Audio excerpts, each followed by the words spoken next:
Welcome to Strenuous Life Radio, a podcast for leaderpreneurs, entrepreneurs, men and women. Learn the essentials and soft skills of the strenuous life. Hello, everybody. Here, it's J.R. Hendrick, your podcast host extraordinaire.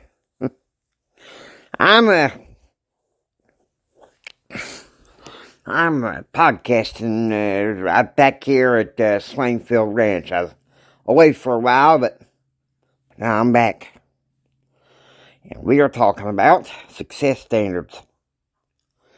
You're thinking, why success standards?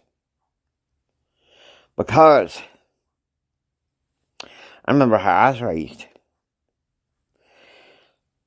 I remember my first 8 years when Mama was married to my daddy, and sometimes they were not together. We lived in town. Sometimes I remember when I was 3, we lived all over the country. But by the time I was 8 years old, we settled down here with my grandparents at the ranch. And arriving at the ranch, I remember my granddaddy. He taught me certain standards. So we're going to be talking about those success standards, and I hope you're ready for it. Are you ready for it? Well, I certainly hope so. Because OJR's ready to give it to you. If you're ready to receive it. Alright? I remember we arrived in late October, 78th Ranch, when I was 8 years old. That following Sunday, I remember we had was the Sunday evening dinner routine. Well, we all have our own routines and sorts, but I remember I was 8. My brother Kyle was 3. My sister hadn't been born yet. And my granddad gave a no slackers talk at the dinner table one Sunday evening. You know, some say that my generation, Generation X, slackers. I used to get mad when I sat there in college and, you know, some kids in Generation X say, hey, we're the slackers, we're proud of it. I hit my dang chair. One day I was so mad from what happened one day. I was just getting out of my political communications class. Anyway, I digress. And then I remember one of the success standards was being honest, telling the truth. It was a Saturday night dinner. And it was me, my brother Kyle, my grandma, and my granddad. Mom and Daddy gone to look after a rig in New Mexico. Granddad looked at me and he said, son, J.R., Kyle, I better not ever catch the two of you in a lie.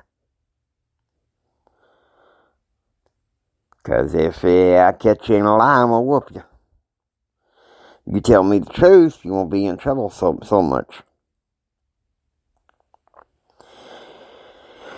Now, I know there's some people, some of my contemporaries, my generation and younger, that think, say, hey, it's okay to say a lie every once in a while. That'll all work. But in the end,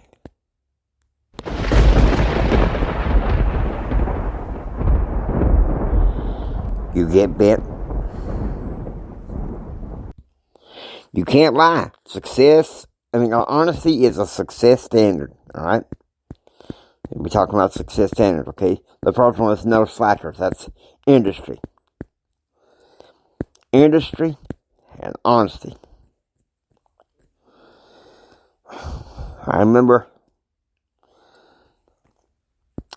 one of my chores, my first year at the ranch, was to help bale the hay that my parents used to haul out for the horses, the barn.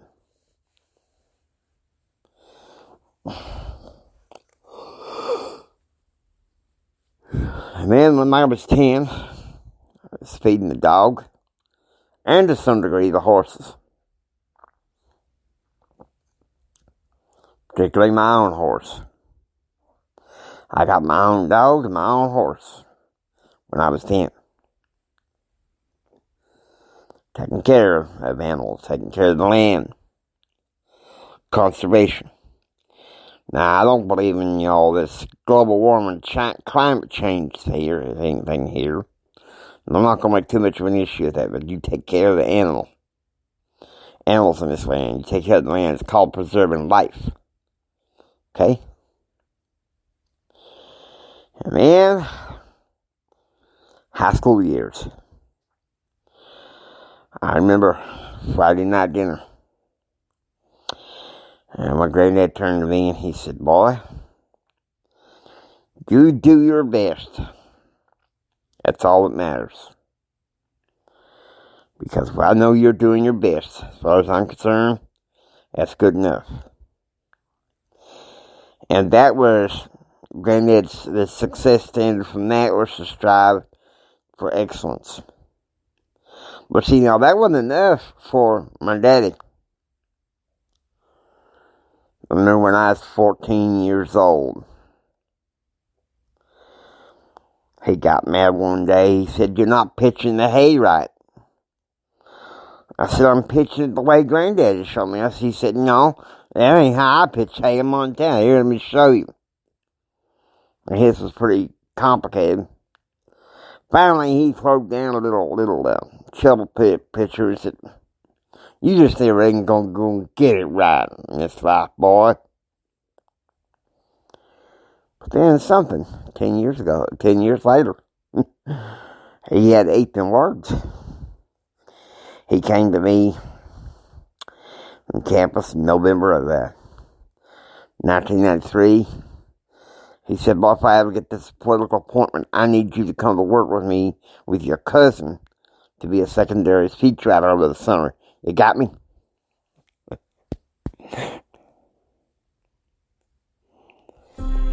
Now, we hope you enjoy listening to Stringless Life Radio. If you like what you hear, please subscribe and become a part of the Stringless Life Radio family. This is J.R. Hendrick saying until next time. Don't you just sit there and take it.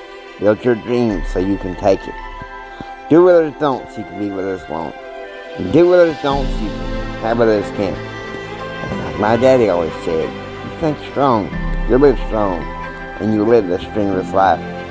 God bless you. Y'all take care now, you hear?